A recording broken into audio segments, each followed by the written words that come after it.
One important aspect is people are eating much more than what they should eat. Between one meal and the next meal, there must be an 8-hour space. Whatever you have health problems, minimum 50% will go away in 6 weeks' time.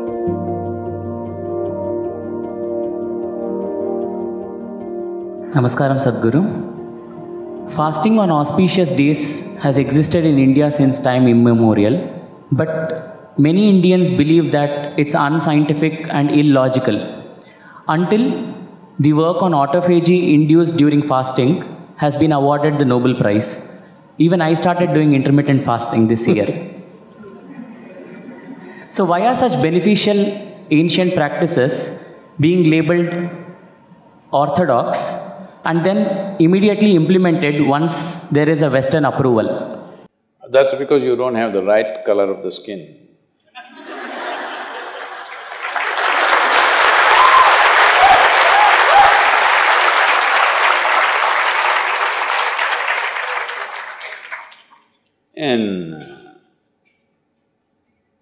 I've been talking about this for 40 years, all right? And I have seen hundreds and thousands of people who just become healthy and well simply because they're not fueling up all the time when the tank is filling.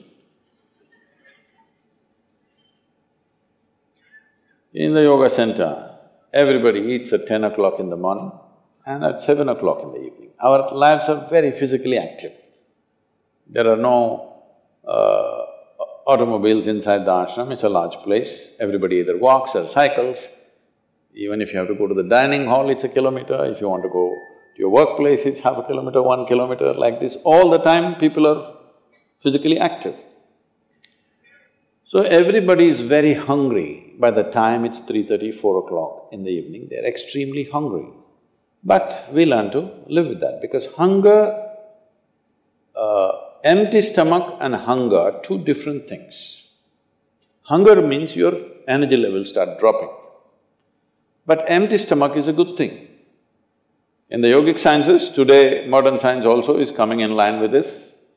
But what we know by our experience, you will spend $1 billion to come there.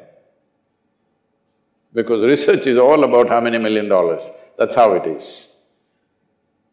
Your body and your brain works at its best only when your stomach is empty. So we always make sure we eat in such a way, how much ever we eat, our stomach must be always empty within 2 to 2.5 hours' time maximum.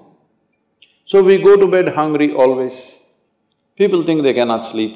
They can sleep. On an average, for 25 years on an average, I slept only 2.5 to 3 hours.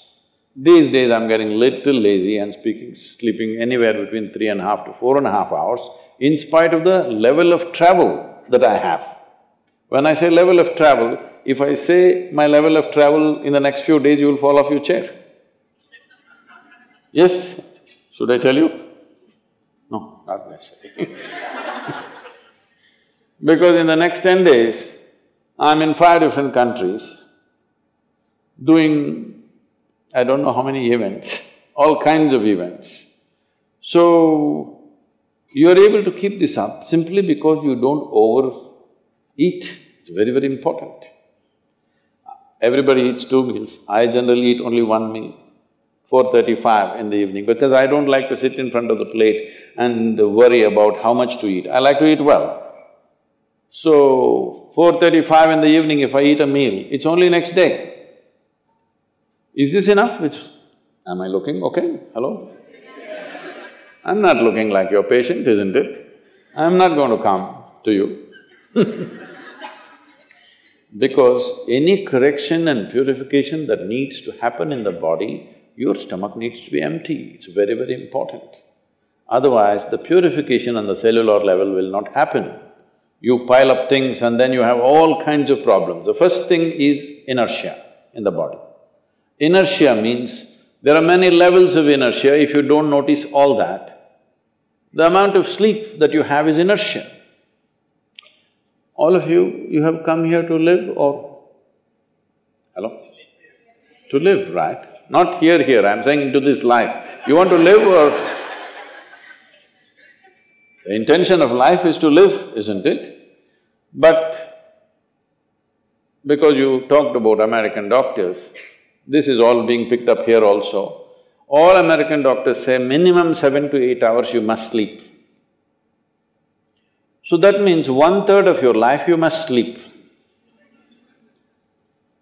Another 2, 3 hours, 4 hours goes in bath, toilet, eating, this, you know. So literally 50% of your life is just maintenance.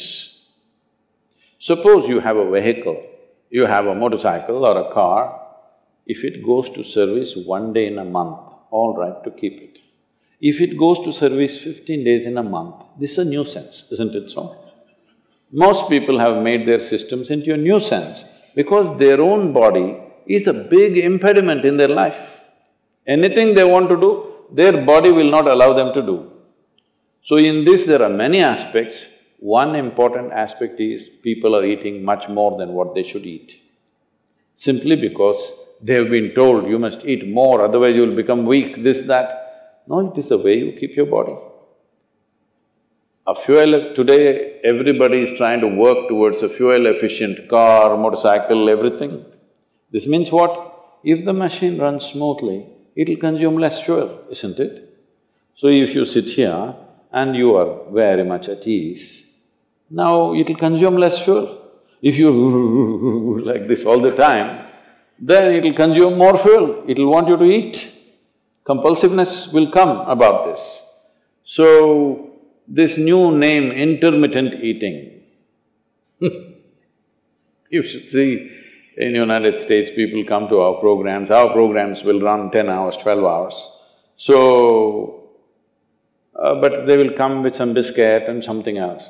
They say, I have sugar intolerance, I have to eat.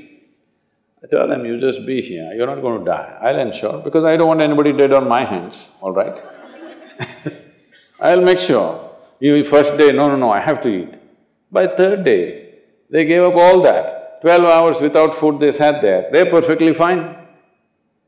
See, health is not something you can do from outside. Health is something you have to do from within. From outside, when something goes wrong, you can seek some help. But all the time something is wrong with you, this means what? You're a faulty machine. Yes? All the time something is wrong with you, why? That's not how this is designed. This is designed for health.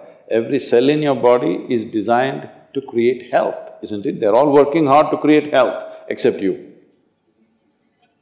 So, minimum 8 hours gap is what is recommended in yoga. Between one meal and the next meal, there must be an 8-hour space. If you do this, you will see half your problems of health, whatever you have health problems, minimum 50% will go away in 6 weeks' time. If you do certain other things which may right now seem little extreme to you, if you have a little yogic practice, something meditative within you, then you will see 90% of your problem will go off. 10% if it still persists, we can treat it. Now, it's become like this, the healthcare systems, especially where there is heavy insurance policies. People are eating and drinking all kinds of rubbish, go to the doctor and say, fix me. This is not how it works